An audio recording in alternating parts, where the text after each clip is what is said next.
Open up, Colorado. It's 420. Time to grind and burn. This is not your son's stoner show.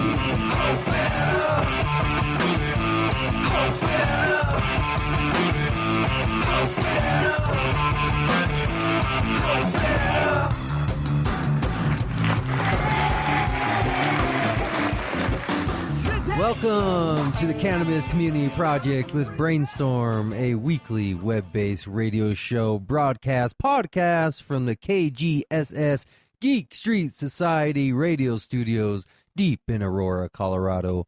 Studio lines are now open, 1-855-303-GEEK, 1-855-303-4335. Hit me up on Facebook at Cannabis Community Project, or go directly to my webpage for all the detailed information, www.cannabiscommunityproject.com. I want to thank you all for joining us as we go into the new year with a bunch of new shows lined up, all exploring the business side of the newly emerging Colorado economy. This is not your son's stoner show. We're here to focus on the business of the cannabis industry while living the lifestyle. We're going to have a little fun. We're here to highlight the patient, the user, the retailer, to the geek in the garage creating the next innovation in cannabis. Talking about technology and startups. Here in Colorado, we're sitting on the next U.S. Industrial Age 2.0. The day after hemp came to town. We are the media platform, the first one to help our fellow cannapreneurs in building sustainable business models within the Colorado cannabis community. Like many, I just wanted to be involved, creating the new American industry. Cannabis, get used to it. If you have an idea, a business, perhaps just some thoughts that you'd like to share, give me a call, 1-855-303-GEEK, 1-855-303-4335. Let's discuss the issues at the front of the industry. Everything in the current news, health, legal, food, art, music, growing, technology, innovation, the whole deal. I want to crowdsource this show, make sure together that we're here to discover over 400 different businesses from which one could obtain employment or find opportunity. There's going to be thousands of business opportunities once hemp production begins. Together we can help each other get up and growing or in business and living the life. Imagine just a handful of people and a handful of businesses multiplied by 50 states, 50 countries. We're talking about multi-thousands of jobs. That's what we're going to be doing right here on the Cannabis Community Project. Give me a call. Let's talk about it. Let's talk about your business. Let's talk about your issue, 1-855-303-GEEK. I want to know how you got to be a cannapreneur, how you got into this cannabis business, and how you're surviving. How you can help your fellow cannapreneurs through the process, some tips you can give them. I want to hear your stories. Maybe you have a great business or a great business idea, but you're still struggling. Maybe you're a grower and sales and marketing isn't your thing. Call me. I can help. I have over 20 years of sales and marketing experience, exclusively with small business and niche businesses, or niche, depending on who you're talking to. Let me help you through the basics of marketing, setting up your website, getting your social media in line, laying out your strategy, actively pursuing sales. Just because you're a legal dispensary doesn't mean you're rich, making millions of dollars. In fact, the majority of centers are operating out of closet spaces and struggling to keep the lights on. They are drawn into the common business startup mistake that all you have to do is just open your doors and business will happen. Get your name out there, print up some business cards, some pencils and pens, t-shirts and hats, and just stand out there, and people who are desperately waiting to find you will now know where you exist, and everything is smooth from there on. Common sales mistakes. No different. Just because you're a high-demand business, cannabis, does not mean you get to throw away the fundamentals of sales and marketing and business models. There is money to be made, and there is money being made, but that doesn't mean you're making it or your business will be successful. The idea is if it's a legitimate industry, we might as well get people legitimately employed. Are you formerly a criminal because of pot? Turn it into a cannabis career. That's right, a cannabis career. Let this show help you grow a garden to save money, or take your idea from the garden and grow a business. You know you have an idea. Everybody has a cannabis idea. Everybody has had that same situation, deep in thought, half meditating, and it strikes you, you got the idea. The brilliant idea that's going to turn everything around.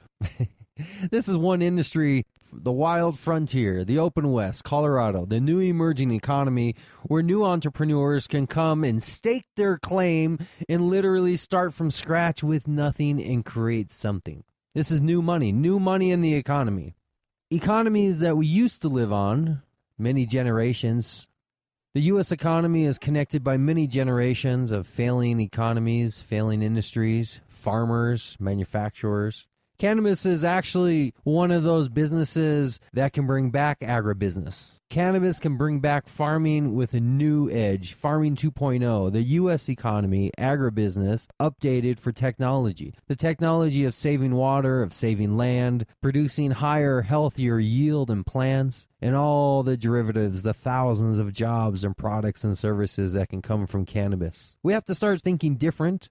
Doing something different. What has been happening is not working. The fact is, if you're a baby boomer, you were having the same conversation as a kid. Now you are in charge. Make it happen. This is just as much as an issue for those retiring as for those newly entering the workforce. Seth Godin, for those marketers out there, said it best. The industrial age is over, and we're not even in the information age anymore. We're in the cannabis age.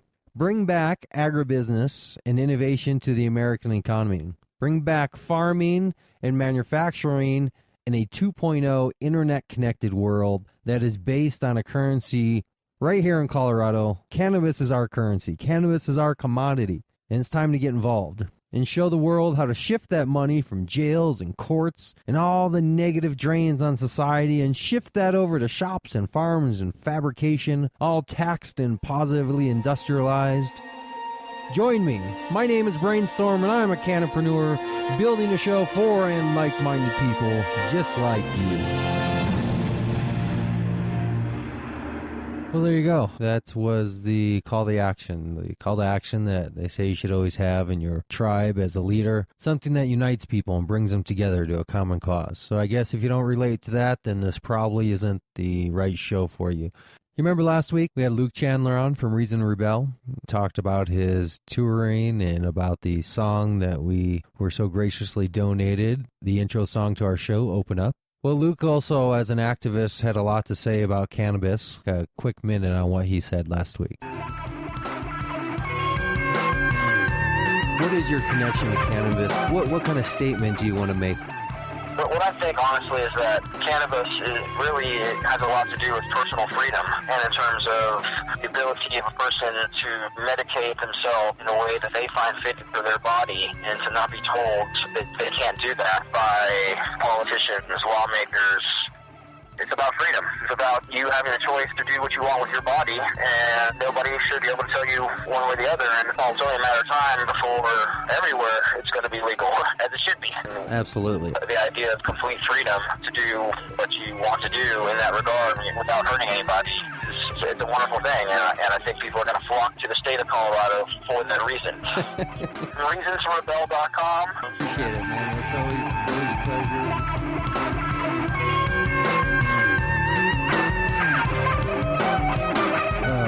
Such inspiring words by Luke Chandler from Reason to Rebel. So nice, had to play it twice. He really articulated in such few words the essence of our show and what we're striving for, the entrepreneur in cannabis, the cannapreneur. And we're going to interview and bring on a lot more people like that, not just the business owners and not just the patients, but also the activists who are out there working to help form the system and make it a better, safer society. Very quickly do this week in news, twin news, but very quickly because we have a slightly extended interview with Joe Growflounder today, talking about entrepreneurship and his life struggles and how he got started and all the businesses he had to go through before he finally found HMO Plus. But real quick, let's not skip the segment. Let's just do it quickly. Twin news.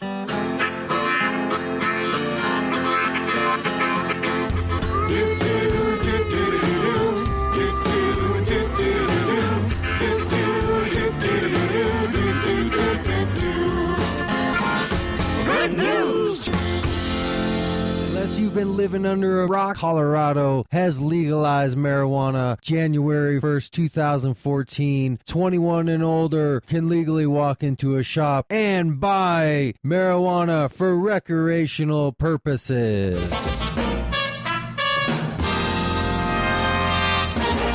And that was the news. Everything you need to know up to the date this week, all cannabis related. We're going to get on to our next segment with Joe Growflounder, one of our very special guests of the show, longtime friend. Joe's an interesting guy, has a lot going on, has a lot of experience, but ultimately ending up right where he started many, many years ago in the beginning. I don't want to get too sentimental about full circle of life and all that, but when you hear about him talking about where he started and what happened to him throughout the life and what it took to get where he is now, it really makes you think about what you're doing now. Where are you? Are you sitting in a cubicle somewhere? Are you behind a computer screen punching out numbers for somebody else? Or are you truly doing what you love? And how much money are you really making? I mean, think about it. At the end of the day, how much money are you bringing home that you can freely spend that's not already wrapped up in some debt or bill? You see, as we mentioned last week, you can be poor and broke on your own. You don't need to work for another company to be poor and broke. But you can choose not to be miserable, at least while you're broke. And that's by working in an industry that you love and something you want to do. And Growflounder, Joe Growflounder, it really is the example of that. We talked to him about where he started and all the different businesses he attempted and how he finally came back to this one and put his heart and his money and his life and his marriage and everything into it. And like the seed, metaphorically, that he's growing. Yes, I'm going there. Like the seed, he is growing. He is also a seed growing his own business. And I'm going to help him along. We're going to talk to him and we're going to get serious. And because I know him a little bit more personally, I'm going to talk to him a little bit more direct and a little bit more serious. And hopefully you'll be able to hear some genuine conversation that might help you out in your path and give you some inspiration or some insights on what to do with your current situation. Well, let's take a listen. Smells so green. And now me too. Boing, boing, boing, boing, boing, boing, boing, boing. Well, you don't have to necessarily tell a story. You can just talk. So I guess I've been growing for about 20 years. So yeah, I guess my first real business venture outside of just working for somebody would have been Latin American Travel Tribune, where we developed newspaper for tourists, where to go, what to see, all the cool places to go. We started with a hand-drawn cover, about 12 ads. Now, were you working down there, or were you just living? Well, at the time, I was just kind of in between, hanging out. Ended up having a couple kids, came back to Colorado, got a job as an electrician, stayed in that for about 15 years. I kind of find myself getting bored with things after about 5 years or so. So after about 10 years being an electrician, I decided to move on. We opened a jewelry company. So you went from being a cannabis newspaper advocate in Costa Rica to an electrician to a jeweler. That's correct. All right. So you've started a couple businesses. I know you also had the handyman business. Well, yeah, after my run as an electrician, I opened Joe's Handy Service. Well, I bring that up because you're kind of an entrepreneur in spite of being, an electrician here and this, that, there. In a sense, you've kind of had a good probably 20-year stretch of trying to start multiple little businesses and pursue things on your own. Yeah, I guess in that sense, I guess it is. I don't really think of it like that more. I guess kind of just do what I do. When something's going and T-shirt out of that. I don't know. Like I said, I get bored easy. So He says, "Hey." I just like to jump around. I like to throw down an idea. Let's try it. Everybody can pull something out of a hat. They just think about it a little bit. The ones that make it is the ones that have the balls to do it. Are usually the ones that make it. So you're an entrepreneur by boredom. I guess so. Yeah, just even if it's working, I kind of just move on. I was a journeyman electrician. They asked me to get my master's license, and I just after that, everybody says, "Well, why aren't you an electrician? They make a lot of money." Well, just because you pay them a lot of money doesn't mean they make a lot of money. Right. Electrical supplies are equipment, and it takes a lot of years to understand fully electronic systems, switches, controls, ballasts, all different kinds of things. What ultimately would be the perfect career or job or just lifestyle? I'd like to just get back to the basics. Right now, my wife and I are looking for a couple pieces of property, and we'd like to just settle down. I really like teaching. We've come up with this formula to where we can teach people how to grow for themselves so that they don't have the big cost of buying all the equipment and all the stuff you need. It's basically just paying attention to what you enjoy doing, and then anybody that would like to grow should grow. Everybody should grow. I think everybody should grow, and we shouldn't have any laws regarding what we should grow. Everybody should grow in the sense of obligation, like voting. Like everybody should vote, everybody should grow, should take part in the system. No, I think everybody should grow weed. Oh, Okay. So your specific interest, you're saying your perfect career, your ideal lifestyle is to do something in cannabis and have it be a teaching something. Yeah, right now we're setting up a program to where we can basically have a seminar, a class, and basically we just teach people how to grow, top to bottom, from mother plant seeds all the way up to where they could have themselves a continuous harvest in their backyard, in their basement, in their closet, with very minimal amount of money going into it, and have very impressive product come out of it. How did you come up with this idea? Everybody that I know that wants to grow needs power to do it. Well, if I bypass my meter and do this and that, then I can grow this and that. And I'm like, hey, you can blow up your house, or you can immediately commit a federal offense. Your choice. I'm just talking about growing a plant. I'm not talking about all that crazy stuff. Right. So, a lot of it's going in and saying, hey, look, if you lose this lighting, and I guess it's just from experience that I kind of take for granted because I just so many years of doing it. But correct lighting, you don't need a big, high, intense lights like everybody thinks you need, and you can grow some really, really fantastic bud. You have to talk more about the lighting, what you're talking about, because I've just interviewed 2 people in the last 2 weeks who have talked about lighting. Everybody had their theories on the importance of lighting and what's needed and what's looked at. Tell us a little bit about your world of what light means to you.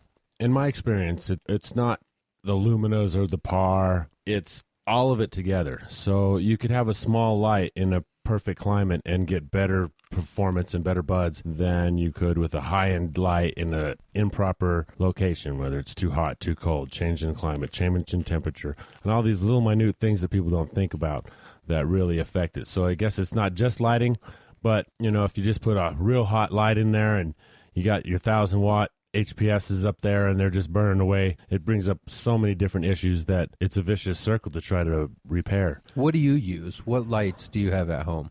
I've moved everything into the induction lighting. It's kind of a hybrid, I think. Technologies have been out there for probably 15 years, but they're a little bit more expensive to develop, so right away they get pushed onto the back burner. But you can get a nice induction lighting that's not going to eat you up in electricity for $200 that'll grow some fantastic plants. $200 for lights. It's a $200 light.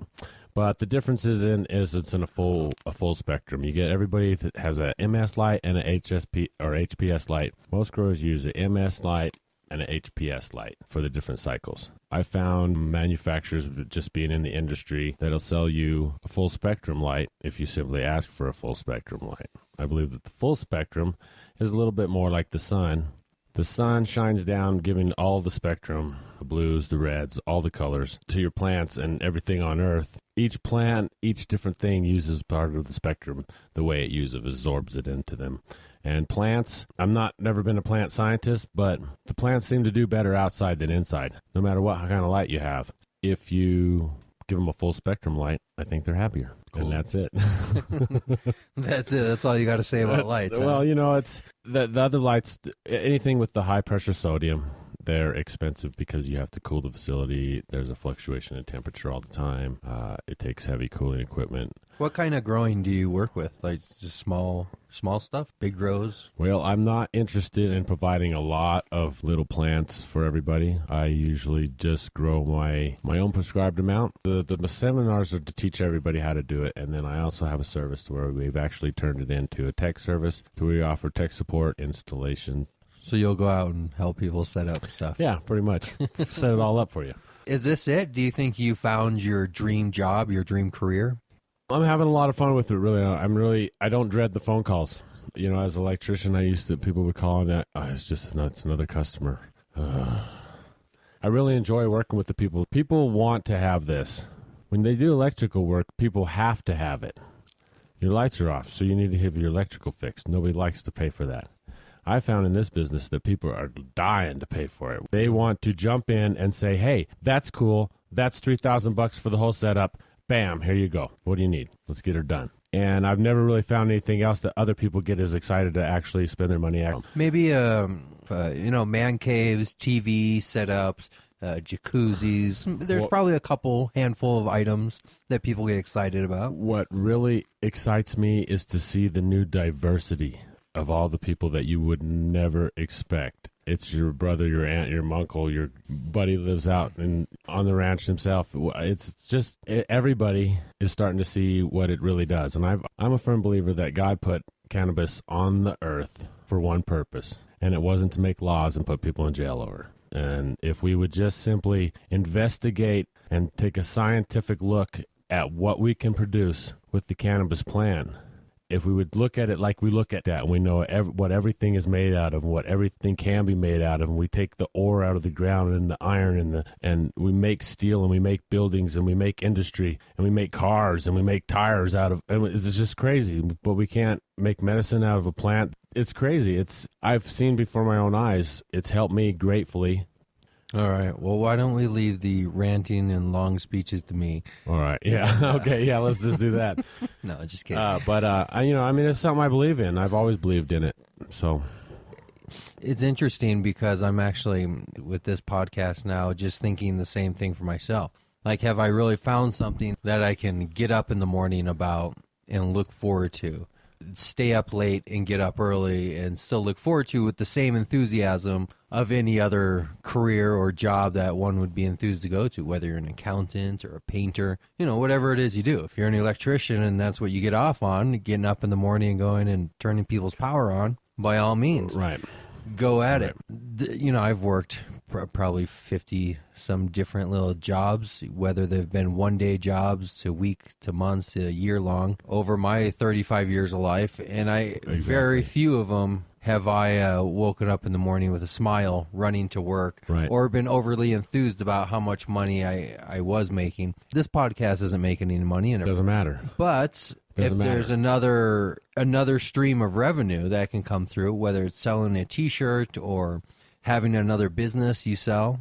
I enjoy teaching people to grow. I enjoy seeing the smile on their face when they light up a bowl that they grew. I had a neighbor, 65-year-old lady. She grew the best vegetable garden ever. So she used to give us lots of vegetables, tomatoes, squash, big, giant squash, huge pumpkins. Every time I seen her out, her left hand she would hardly not use it at all. And I turned her on to cannabis oil that I'd made myself. You could see the relief in her muscles. I believe it's just arthritis that she had, but the relief in her hand, it was incredible. I turned her on to growing, and I'll tell you what, you'd never seen an old lady be so happy. Yeah. She made her own medicine with her own plants that she grew.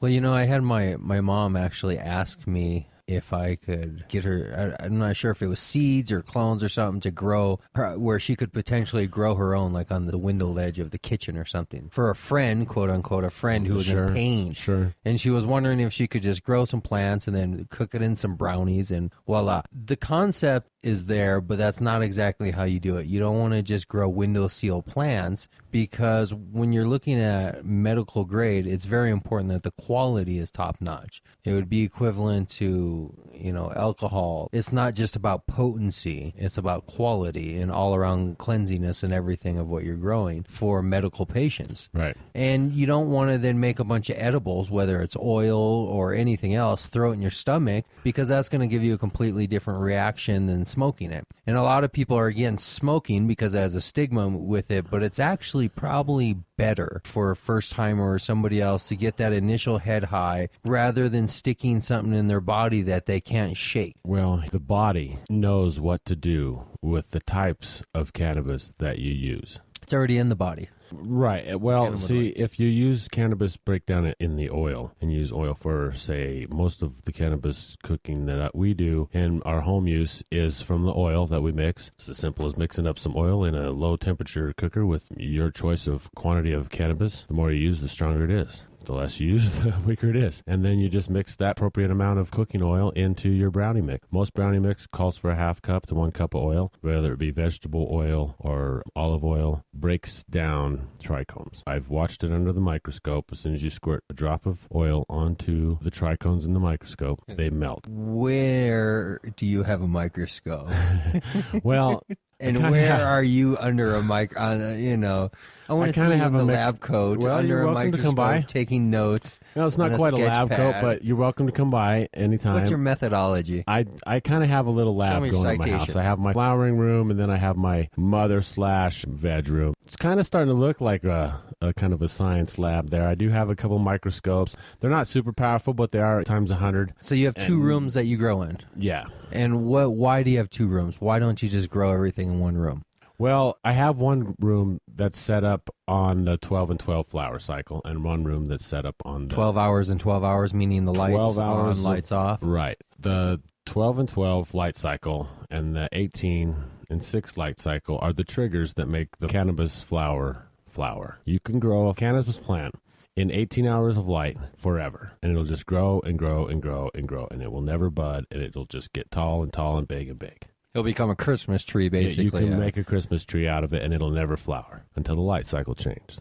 As soon as you change the light cycle to 12 and 12. Interesting. I do not know how to grow. I've been explained probably by 100 different people over the years how to grow, and it's never stuck. It's just one of those things that I just cannot seem to get down, almost as difficult as learning another language. Well, a lot of growers don't know. They say, well, it's summertime and it's warm where I live and we have a long summer. I can get 3 outside grows. That's not true. What triggers the cannabis plant to flower is the short light days. When it starts not having enough light, it starts producing a protection, and it says it's time to seed. The trichomes are actually sticky because it wants all of the pollen that's flying around to stick to it.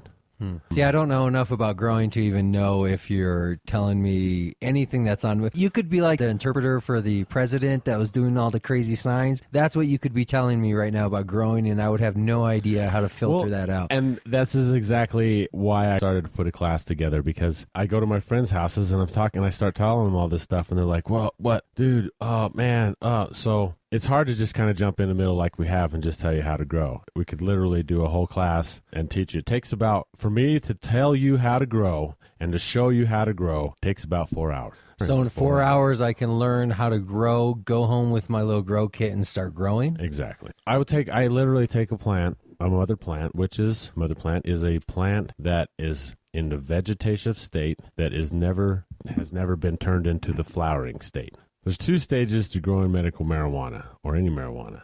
What are the 2 stages to growing marijuana? That's an interesting subject on itself, is I don't know the difference between medical marijuana and other kind of marijuana. The difference in the sense of what the overall concept of medical marijuana should be is a controlled grow that is the highest quality and the most cleanest organic way, that is producing the most potent medical use, meaning the least amount needs to be consumed to get the maximum effect from it.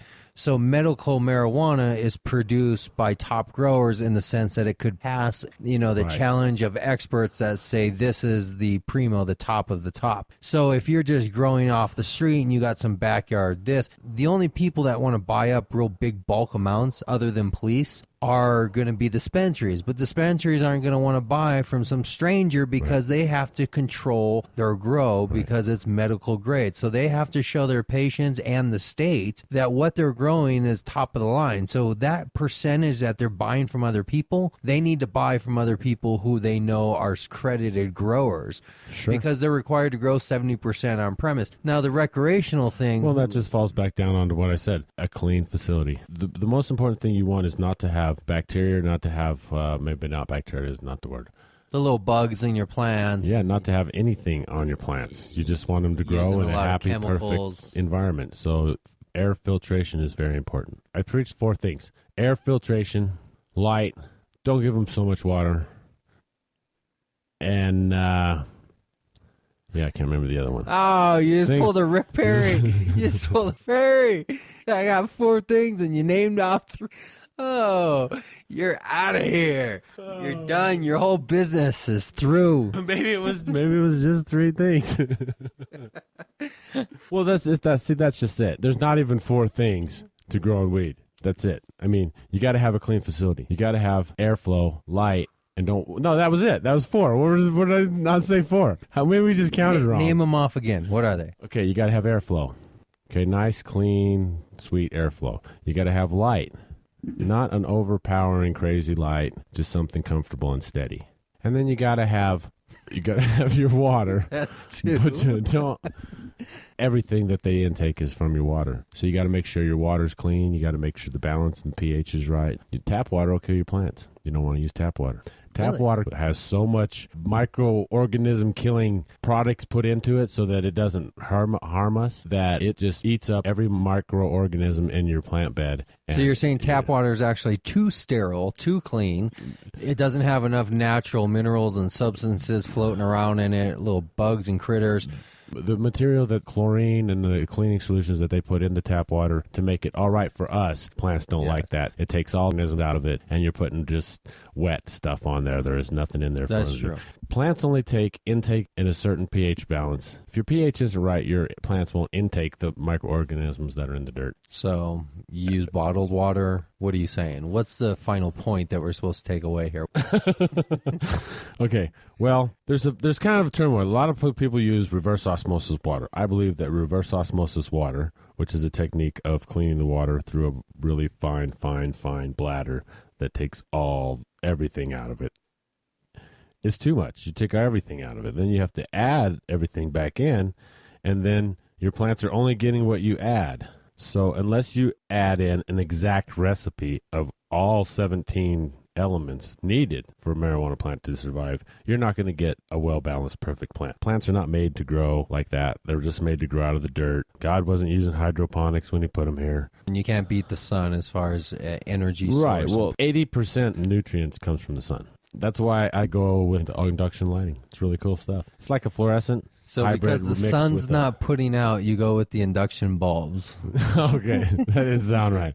No, I have 2 different grows. I'm growing everywhere. I have so many grows I can't even keep track of them right now because I set people up and they call me for years on end of what's doing this and what's doing that and what's doing this. So right now I'm starting to move into automated systems so that I can see everybody's system on my computer and I can basically grow from my house. Oh, so you have an app. We've got a lot You're of... going to have like an app where you can sit at home on a TV screen, monitor multiple grows, and make adjustments automatically because it's going to be automatic, like watering, and I don't know what else would go into. Well, you got your pH. We got sensors that go into the dirt, so they monitor constant pH. Absolutely. Of the dirt. They got pH sensors in the water. pH, just like the commercials with the women's deodorant. You got to keep your pH balanced. Exactly. Everything has a pH. What does pH mean? Can you explain what the hell you're talking about? What is pH? It's the acidity of the dirt.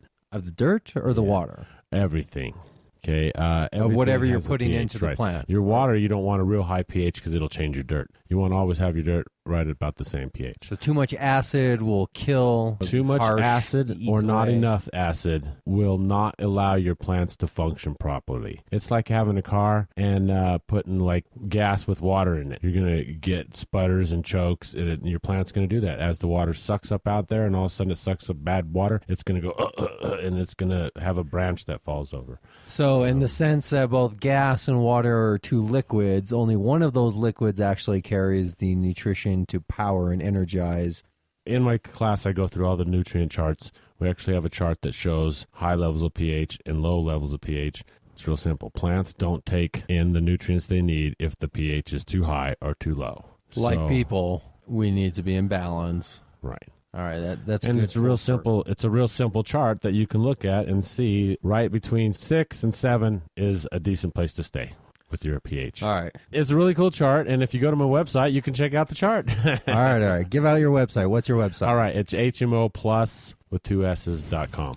That's PLUSS. That's right. HMOPLUSS.com, and you can come check it out. We're putting it together. Are you on any social media? Any Facebook, Twitter? My wife does all that, and she's going to have us all loaded up everywhere. So, okay. So she's helping out. Yeah, definitely. All right. Let's talk very quickly before we wrap this conversation up about the business side of it. We learned about what your business is, what you do. Did we? Yeah. I think you just spent the last 20 or so minutes talking about your expertise in growing and it's what I do with everybody I talk to. I just end up I think we got very well educated that you're a grower and you assist people in growing and getting their grows up and going and helping them out, the tech support and everything else. How did you actually get the physical business here in Colorado? did you register and print out a business card and you were on your way?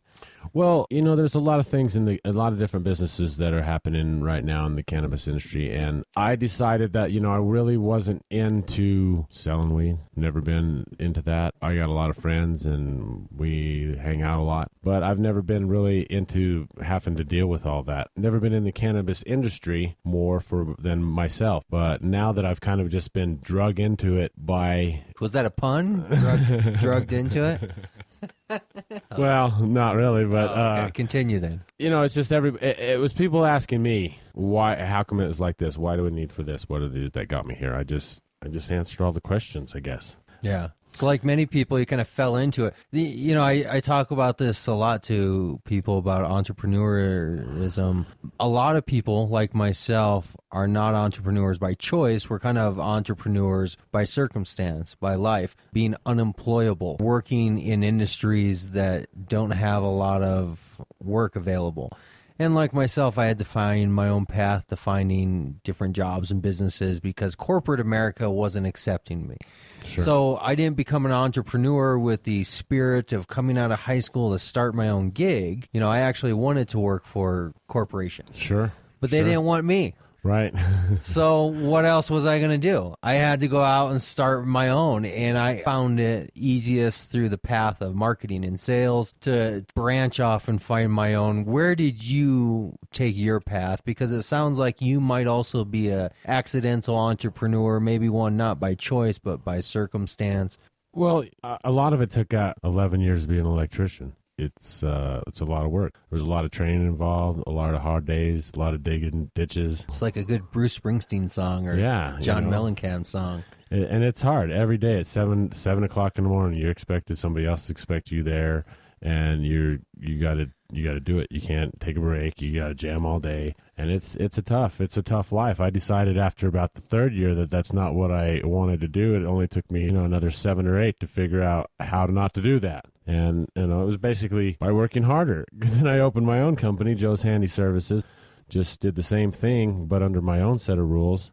Just from having a lot of friends and always been in the cannabis, I just met a lot of folks that were into growing and needed the knowledge to do it. And it's funny because it's something I just picked up when I was a kid, growing in Costa Rica. It's always been so illegal that it's just a back burner thing. It's not, nobody ever knew about my grows. Right. And I had family members that come over to my house all the time and nobody knew about my grows. Except for I always had really good pot. So I had a lot of friends that liked to hang out. Where I was getting it was, a different story, but they didn't need to know that, and that's how you stay safe. That's how I've been safe for all these years, is don't let anybody know. Right. And then just kind of moved into that, after I tell a few here, and then, I used to grow pot back in the day, and this is what we used to do, and it was never something that I'm doing because, it's not something everybody talks about. Every pot smoker knows it's not something that you talk about. That's very interesting you bring that up because literally everything has to change now. We almost have to go completely in the face of that because to make it an industry, we have to talk about it. We have to open stores and organizations and talk about it publicly, talk about the idea of public use and bars, talk about it in the sense of, hey, what do you do? Hey, I'm an accountant for so-and-so Sure. pot LLC. Right. We have to stop calling it pot for one. Because pot signifies something that happened in the 60s and 70s with the dopies and the stoners and the hippies. I had a lot and of the dropouts. controversy making up my business name because you don't want to be rolling around with a big truck saying that we install pot rooms or grow rooms because nobody wants their neighbors to know. Right. We came up with HMO Plus. It's a horticulture management organization. First of all, not a lot of people know that horticulture just means farming stuff. Well, I think, even if you don't know the actual Latin base, I think you can still pick up that it has something to do with growing. Like I said before, you would be surprised who wants to grow pot. Well, I'm sure everybody that uses would want to grow because nobody really wants to pay for it. It needs to be something you can consume in abundance without it affecting a minimum wage worker's salary. I get a lot of folks that have a medical card and don't know what to do with it, go to the dispensary, and they now want to try growing. The first thing I ask them is, what is your ailment? Are you smoking it because you just like smoking it? Because that's why I smoke it. I've got a few ailments that it definitely helps, but I've been smoking it so long that it's really not an ailment anymore. I believe that when you smoke and the CBDs go into your brain and your blood system, that they attach onto your neurons and repair anything that's wrong. And that's why they are so helpful, because they are nothing more than an assistant to what you already have inside your body. Okay, I believe that God put it on there to fix all his mistakes that he made out there in minor things like cancer. There's thousands of different things that cannabis can do for you, including oils and ropes and clothes. And should I have a whole list around here? So, it's on my website. It's on my website. You can go there and see over 1,000 different things that you can literally make with cannabis. If you've never tried growing hemp yet, that's something else I'd like to look into, doing some major farming. As we've talked about with a number of people, and we're going to have interviews with people who are trying to grow hemp, there's a whole industry. We've talked about the idea of the 420 businesses, finding 420 different businesses, not the same, not like is there 400 dispensaries. No, that's one business. If you're a dispensary, that's one business. Sure, there may be 500 some of those. You know, if you're a head shop, that's another business. If you're a grower, we're going to find 420 and then get at least 10 to 100 people employed in each of those and employ multi-thousands of people and bring unemployment down to small numbers. You asked me a few minutes ago how I opened my business. I decided that, my dad told me a long time ago, he says, you got to watch because it's not always the ones that went out to find the gold that made it rich. Matter of fact, most of them died. They all needed one thing, which was a shovel. And the guy selling the shovel always made money.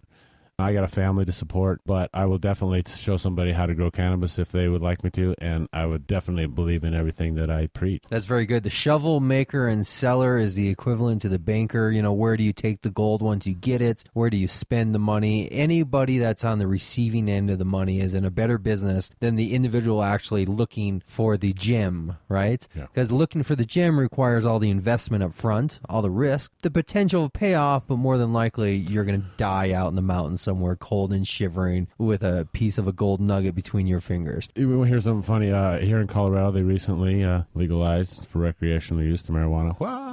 Yeah, the whole show's based on that. Everybody It's funny because most grand openings to things have discounted stuff. It seems that didn't work that way thus far. Dude, they're selling Ace at $50 and up, plus the 25% tax that goes on that. It's ridiculous because the people that are paying for this kind of one-time occurrence. It seems like that. There will be tourists, an increase of tourists, because there's a niche now in the market that exists that allows people to actually create tourist businesses, agencies, to bring people from out of state, pass a weekend. They'll supply you with the weed and the hotel and the driver and the food. As a construction, I used to give bids all the time, and it's just like when you bid a job, you feel like it's in there. If somebody says, "Oh, right, $1,500, that's a good price. I'll do that." Well, then it doesn't matter if you're only giving them, if you're charging them $70 an hour, $150 an hour, because they're happy with the overall price. All right, don't bring up bidding. All right, so let's talk about your ridiculous marketing strategies for a second. Because this is important, and it's important to talk about publicly. You mentioned, as you did, you come from a construction background of bidding. Yes. In bidding, would you please explain what a bid is? If anybody's ever had any construction work done at their house or a project done that they've used outside contractors for, usually you'll call 5 outside contractors and say, come over and look at my house and tell me how much it's going to cost. And they'll come over and tell you, okay, one will say, I can do it for $1,500, and another guy will say, I can do it for $1,100. Right. And then you pick who you like. Their price is based on what? Well, the overall project usually. So they're basically saying, well, I know this costs so-and-so and my labor costs so-and-so, and I can get this project done in so many hours. Therefore, I can bid this, mark it up X percentage, and this is our bid, correct? Exactly. Okay. So a bid implies there's a beginning and ending project, that you're purchasing materials, that you have the pre-knowledge of what it costs, that you have the labor established of what it costs to do this. Is that correct? Right. So what you've done is your very first client of your business, and you give him a bidding type process when you have actually no knowledge of what it's going to actually cost to do this project, and it's an implied ongoing project, which means now you've locked yourself in to a low dollar bid for one, and a bid that's based on no real information of what it's going to cost to produce what he wants. If I didn't have that knowledge, then I wouldn't be able to give him a bid because I would not know how much it cost. Right. You suggest they should be hourly.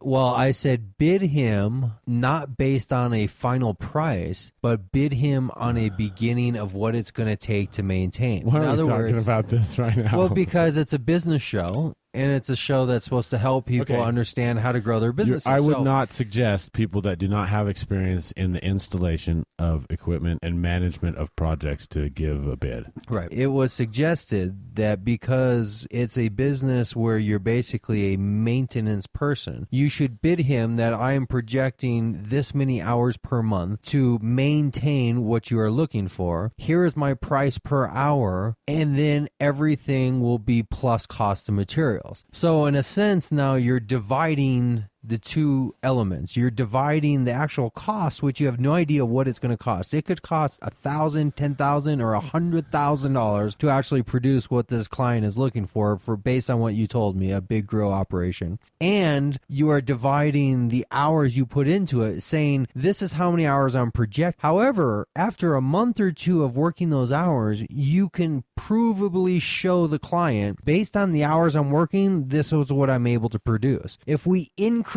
those hours, I think I can get to the goal. And you are basically increasing the costs of the bid without directly saying the bid costs more, because you've already established that what I'm bidding is the hours, and then you just pay for all your cost and materials on your own. But instead what you did was you lumped it together with no information of what it's going to cost and how many hours you actually have to put into it. So what happens now if you have another client call you that says, hey Joe, I need you for this project ABC, and it's going to require 20, 30 hours a week, 40 hours a week. What if you have 3 clients call you, 4 clients? Now before you know it, you're basically in a chaotic situation. This is where business is. That's why we're going automated.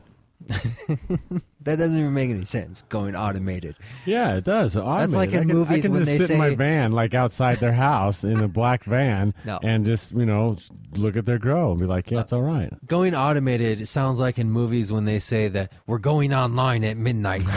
We got to prevent this company from going online. Like, what does that even mean, going on? No, it's you're right. It is tricky to bid jobs properly. Right. And it's even trickier when you ask, hey, how do you think we should handle the situation? And I tell you exactly how to handle it, and you do the complete opposite. I told the guy, I says, look, I'll do it. This room is 16 by 10, my last grow here, and it's a 32 plant growth. I can put those together in my sleep. Right. How much do I want to make while I'm sleeping? That's all. No, we've uncovered a deeper root of business and lifestyle, is that in order to maintain a lifestyle in this day and age, we have to produce something called money, which means we can no longer just live off of the land and have our family and just be born and alive and have the ability to kill animals and grow plants and just live. We have to actually produce money. To say you love it and you just want to do it is cool, because that's the inspiration that will make it a successful quality product and hopefully the basis of a quality business. Now you need to take it to the next step, directly business related, that says how can we make money from this, and how can we make money in a manner that's actually going to let me profit and not just break even. Because right now you're going at a break that's even. That's like knowing your ABCs and then somebody giving you a Japanese alphabet and saying, here. Do they have 3 ways of counting in Japanese? I know, and I can barely count in the one way in English. Main goal is to walk away with a very happy customer. Right. So my end goal of browbeating you is just so everybody understands when I give advice, just take it. Do it. For God's sake, I was given the name Brainstorm. Do you think I just gave myself that name? No, I'm not arguing that. I love growing. I love teaching people to grow. I've had several businesses. It's not what I do to survive anymore, but it is a hell of a lot of fun, and I'm going to have a job where I can finally have some fun doing it. Well, there you go. Let's finish with one question that I ask everybody. What do we tell the children? You're a family man. How many kids do you have? Straight up, I have 6. 6? Holy Brady Bunch. Well, between my wife and I, we have 6. So usually my daughter's in the Navy. She's 19 years old. My son is 18 years old. Graduating high school this year. As far as what do I tell the kids? I tell the kids, cigarettes, they will kill you. Yeah, I'm straight up honest with the kids. They know we use it for medical purposes. Their grandparents use it. So you've doomed them to a life of smoking. Now they're going to be forced to smoke. Neither of my kids smoke anything. And how do they treat it? What do they think of it? Neither of them smoke. But what do they think of it? What do they think of their dad smoking and being involved? I mean, they had to have gone through their whole life of being in school with DARE programs and Just Say No's and, pot is bad and everything else. What do we say to them? Do you have a conversation I don't know. with It's them? kind of like saying... Do they talk about it? No. No. It is... it was kind of weird. I've always smoked. Are you a daily user? Yeah. Do you consider definitely. yourself to be addicted? I don't feel myself when I don't smoke.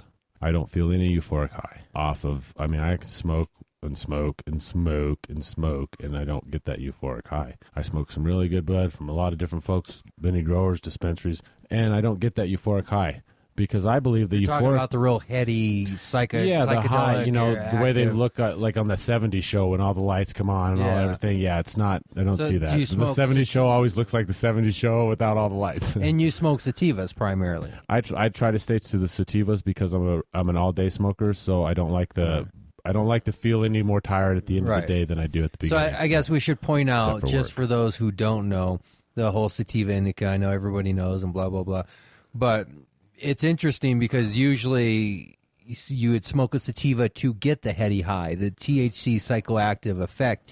So the fact that you are smoking sativas and you don't get that is interesting. It's more of an energetic run. Yeah. I found that. Well, that's what people use it for: the creative, the energy, the exactly, waking up. and the thinking doesn't go away. Right. I'm able to focus a little bit better. It's more of an energetic, a focus.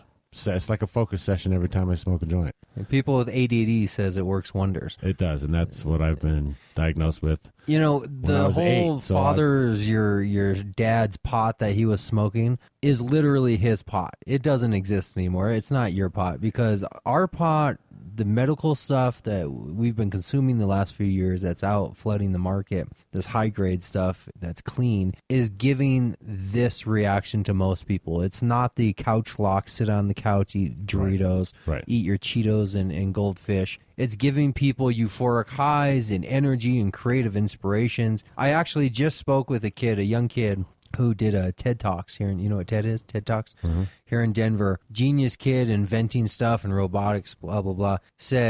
Sent me a little private message saying, hey, man, I support your show, man. I support cannabis 100%. I use it a lot. And it threw me for a loop because here's this young, up-and-coming, science fair winning type kid who's out in the world mingling with, big academics, doing great stuff, and there he is, using it for his own mental stability of his own medicinal use, if you will. And it's just one of the few of the millions of stories. People who are using it beyond the short list that's given to you by the state of Colorado. There's a short list of what you can actually declare to get a license, a red card. Right. But there's a whole list of people for things that aren't on the list. Sure. In a medicinal way, to keep you on the straight and narrow, to keep you stable. And those are the powerful stories. So, well, I've been in a few accidents. I'm also a paraglider pilot when I'm not doing other things, and I've crashed a few times.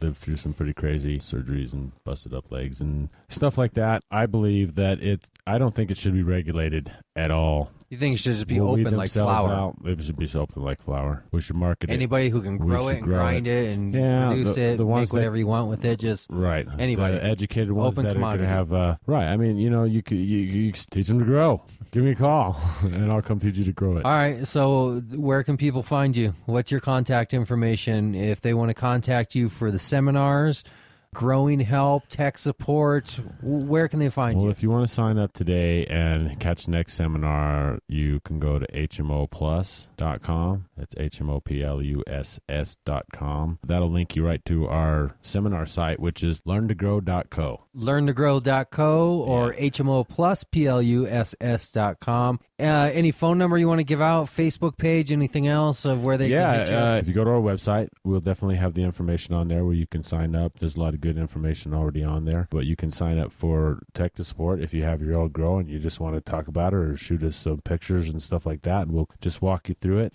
We do installations of any kind of equipment, anything you need. Anything that we can help with. All right. Anything you need, anything you can help with, call Joe the Growflounder.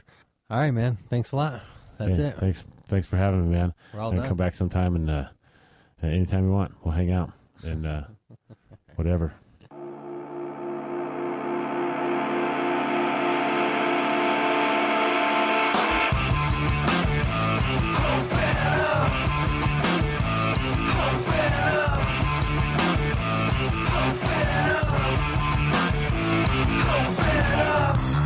Well, there you have it, the one and only Joe Growflounder, right here in the CCP Cannabis Community Project Studios. You know, I really enjoyed that interview. It was very personal. For all the years that I've known him, close to 20 years or so, I have never had the chance to truly sit down and hear every detail of his backstory, and we're going to get to know him more, and I hope you got to know him a little bit more, and he gave you a little bit of inspiration, maybe on how to get yourself from where you are to where you want to be. And that's all we're trying to do, is just give you a guide and a little helping hand to how to become an entrepreneur, and if you want to do it in this industry, how to be a cannapreneur. Keep listening to our show. We got a bunch of new shows lined up for the new year that are going to be just excellent. We're going to be talking to dispensaries and growers, security companies, lawyers, physicians, all sorts of people, those getting involved in hemp. All you got to do is just listen in every Saturday on Geek Street Society Radio, or you can listen directly from my webpage at cannabiscommunityproject.com. You can find us on Facebook also, Cannabis Community Project, and we will be broadcasting every Saturday at 4:20 right here, same place, same time. See you next week. Don't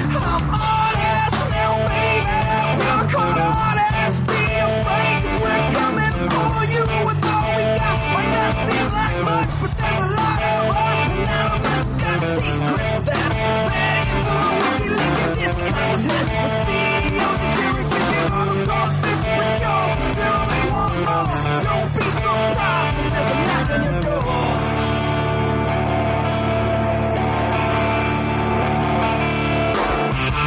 All you want sense is your money spent. Tell friends that's me knocking down your door. Open up, open up. All you want sense is your money spent.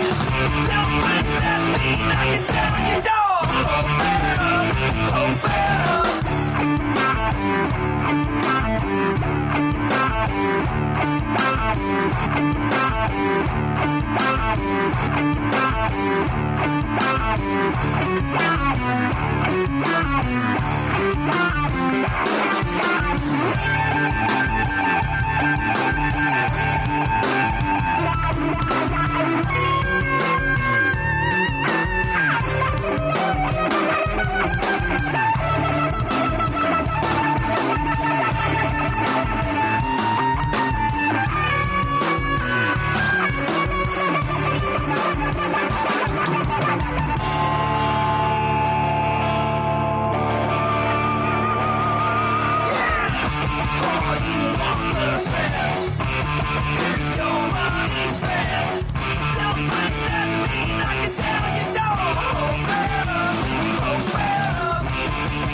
We're going to do it again next week. We got a great interview coming up. We got a couple more musicians. We got the MJ Freeway. We're going to learn about the software systems dispensaries are using.